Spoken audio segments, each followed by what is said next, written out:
बिस्मिल्लाहिर्रहमानिर्रहीम। अस्सलाम वालेकुम। मैं हूं आयशा मलिक और आप देख रहे हैं उर्दू न्यूज़ नेटवर्क। शामिल करेंगे न्यूज़ हेडलाइंस।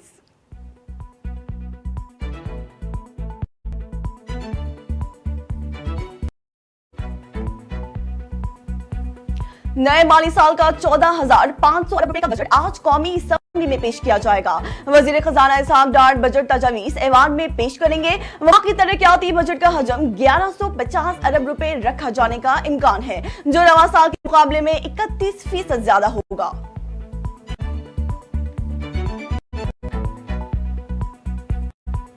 वजीर दिफा ख्वाजा मोहम्मद आसिफ कहते हैं, जहांगीर तरीन की पार्टी में जाने वाले ज्यादातर लोग मुसाफिर हैं। जिस उम्मीदवार के साथ वोट भी मौजूद हो उससे बात की जा सकती है।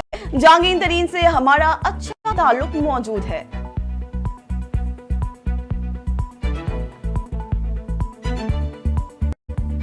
साबिक वजीर आजम आजाद कश्मीर तनवीर इलियास की निशिस्त ज़िमनी इलेक्शन, पीटीआई को बदतरीन शिकस्त। गैर हतमी गैर सरकारी नताज के मुताबिक पीपल्स पार्टी के जियाउल कमर 22,035 वोट लेकर कामयाब हो गए। दूसरे नंबर पर नून के उम्मीदवार मुश्ताक मिन्हास हैं, जिन्हें 16,271 वोट हासिल किए। पीटीआई के कर्नल जमीर खान दूर दूर तक नजर नहीं आए।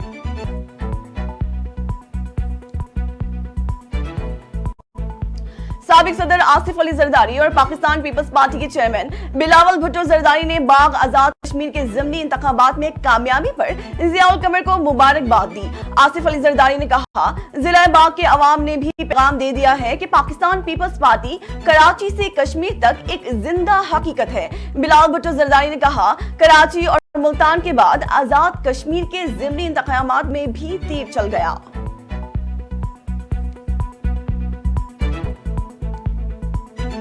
कराची मेयर और डिप्टी मेयर के इंतखाब 15 जून को होगा।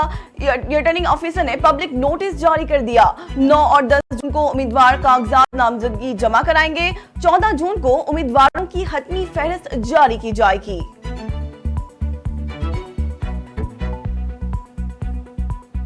और अमीर जमात इस्लामी पाकिस्तान सिराजुल हक का कहना है, पानामा लीक्स बेंच के 2 जज चीफ जस्टिस बने मगर उन्होंने कुछ नहीं किया। करप्शन के नासूर के खिलाफ जदोजहद हर एक पर लाजिम है। पानामा लीक्स में मुलविस 435 अफराद के खिलाफ कुछ भी नहीं हुआ।